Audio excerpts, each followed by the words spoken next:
आज आपण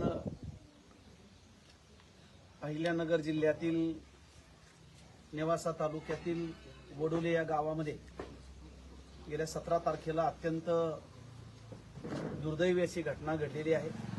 या गावातील एक उमदा तरुण शेतकरी बाबासाहेब सरोदे यांनी त्याच्यावरती असणारे जे कर्ज आहे त्या कर्जाची परतफेड होत नसल्यामुळे किंवा सरकारनं कर्जमाफी न दिल्यामुळे आणि कुटुंब चालवण्यासाठी सावकारांकडून घेतलेला जो पैसा होता तो वेळेत दिल्या न गेल्यामुळे बाबासाहेबांनी आत्महत्या केली।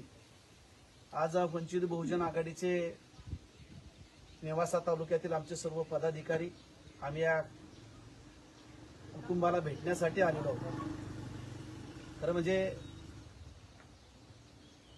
मन सुन्न करून टाकणारी आणि हृदय पिळवटून टाकणारी ही घटना आहे। एक 38 वर्षाचा हा उमदा शेतकरी, पाठीमागे आई आहे, भाऊ आहे, मुलगी आहे की जी मुलगी BSc आगरीला, तिच्या शिक्षणासाठी 2 मुलं आहेत, त्यांच्या शिक्षणासाठी जमीन पण फारशी नव्हती, 4 एकर जमीन आहे, त्याच्यावरती कर्ज घेतलेलं आहे। मुलांच्या शिक्षणासाठी पैसा सगळ्याच बँकांकडनं सोसायट्यांकडनं ब्लॉक झाल्यामुळे सावकाराकडनं कर्ज घेतलेलं असल्या कारणानं पैसाही उपलब्ध होत नव्हता आणि दुसरीकडे सावकार देखील तगादा लावत असल्या कारणानं वैतागून कंटाळून त्या सगळ्याच गोष्टीला परवा दिवशी त्यांनी आपलं जीवन संपवलं।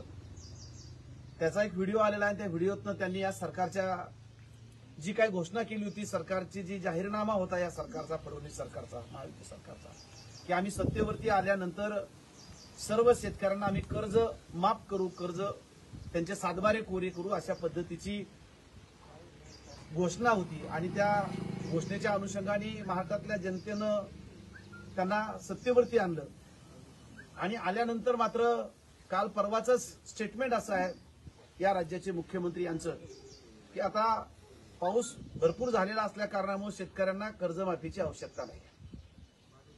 खरं म्हणजे इथं आल्यानंतर आम्हाला समजलं की या 6 महिन्यामधली आज देखील एक तरुणाने आत्महत्या केलेली आहे आणि त्याचं सुद्धा पोस्टमार्टम चालू आहे। याच्या अगोदर 6 महिन्यामध्ये ही 4थी घटना आहे।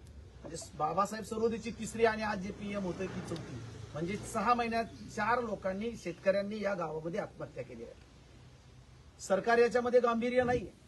खरं म्हणजे सरकारनं गांभीर्यानं घेतलं पाहिजे। राज्यामध्ये रोज आत्महत्या होत आहेत। इथं तर हा साखर कारखानदारांचा जिल्हा आहे, जवळपास 18 ते 19 साखर कारखाने या जिल्ह्यामध्ये आहे। हे सगळे कारखाने कोट्यवधी रुपयांनी थकीत आहे, त्यांच्यावरती कर्ज आहे।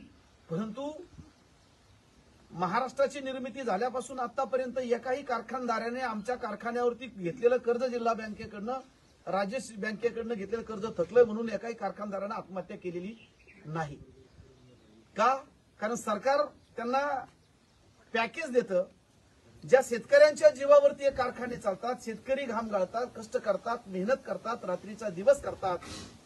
आता तर 8 तास लाईट आहे, रात्री देखील शेतकऱ्यांना शेतावरती जावं लागतं दारे धरायला वगैरे, म्हणजे हाडाची काढ करायची, राबायचं, कारखान्याला ऊस पाठवायचा आणि इकडे मात्र त्याच्या शेतावरती जे कर्ज आहे ते कर्ज न मिटल्यानं आत्महत्या करायची।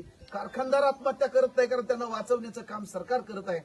आणि म्हणून फडणवीस सरकारचा, या महायुती सरकारचा आम्ही वंचित बहुजन आघाडीच्या वतीनं जाहीर निषेध व्यक्त करतो।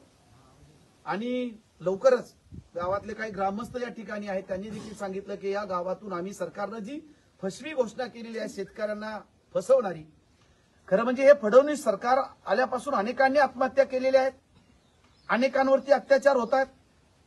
पोलीस आणि अधिकारी राजरोसपणे लोकांवरती अन्याय करतात।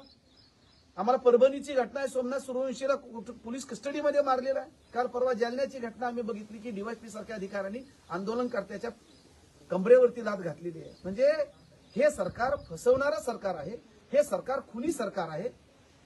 हे लोकांचे बळी घेतात, आणखी किती बळी घेतील या महाराष्ट्रामध्ये मला माहित नाही। आणि म्हणून आता तरी खऱ्या अर्थानं या सरकारनं त्यांना जाग आली पाहिजे। म्हणून पांडुरंगाच्या चरणी मी प्रार्थना करतो की या फडणवीस सरकारला, अजित पवारना, त्याचप्रमाणे शिंदेंना सद्बुद्धी सुचो की तातडीनं शेतकऱ्यांच्या कर्जमाफीचा निर्णय त्यांनी घ्यावा। या जिल्ह्याचे पालकमंत्री अद्याप 5 दिवस झालेत घटना घडून इकडे फिरकले देखील नाही। काल या भागाचे आमदार येऊन गेले, त्यांना आग्रह केला लोकांनी म्हणून ते पण येऊन गेलेत, तहसीलदार येऊन गेलेत। आता त्या प्रक्रिया करतील, माणूस गेल्यानंतर आता कर्जमाफी करतील, मदत करेल सरकार। पण माणूस गेला या कुटुंबाचा, त्याचं काय? मुलीचा बाप गेलाय, या आईचा मुलगा गेलाय, आधार गेलाय म्हातारपणाचा। आताच त्या म्हणत होत्या की आता किती सरकारनं कर्जमाफी केली, पैसे दिले तर माझा मुलगा मला परत मिळणार आहे का, या मुलीचा बाप परत मिळणार आहे का? मला वाटतं की फडणवीस सरकारनं थोडीफार तरी जनाची नाही तर मनाची, मला असं वाटतं की जी घोषणा केलेली आहे त्या घोषणेच्या अनुषंगाने तातडीनं अंमलबजावणी करावी। नाहीतर भविष्यामध्ये याच गावापासून मला असं वाटतं की या सगळ्याच गोष्टींचा उद्रेक देखील होऊ शकतो। या कुटुंबाच्या सोबत वंचित बहुजन आघाडी आहे। लवकरच पक्षाचे नेते आदरणीय बाळासाहेब आंबेडकर साहेबांशी चर्चा करून बोलून ते देखील कुटुंबाच्या भेटीला कसं लवकरात लवकर येतील, आमची चर्चा झालेली आहे, ते देखील या कुटुंबाला भेट देणार आहे। गावकऱ्यांनी जर निर्णय घेतला की या कर्जमाफीच्या संदर्भामध्ये सरकारच्या विरोधामध्ये गावातूनच, तर निश्चितच मला असं वाटतं की महाराष्ट्रभर याचा उठाव होऊ शकतो। पुन्हा एकदा फडणवीस सरकारचा आम्ही जाहीर धिक्कार करतो, निषेध व्यक्त करतो आणि स्वर्गीय बाबासाहेब सरोदे यांना वंचित बहुजन आघाडीच्या वतीनं आम्ही भावपूर्ण आदरांजली व्यक्त करतो। या कुटुंबाला या दुःखातून सावरण्याची शक्ती देव, बळ देव, असे विठ्ठलाच्या चरणी प्रार्थना करतो आणि या ठिकाणी थांबतो।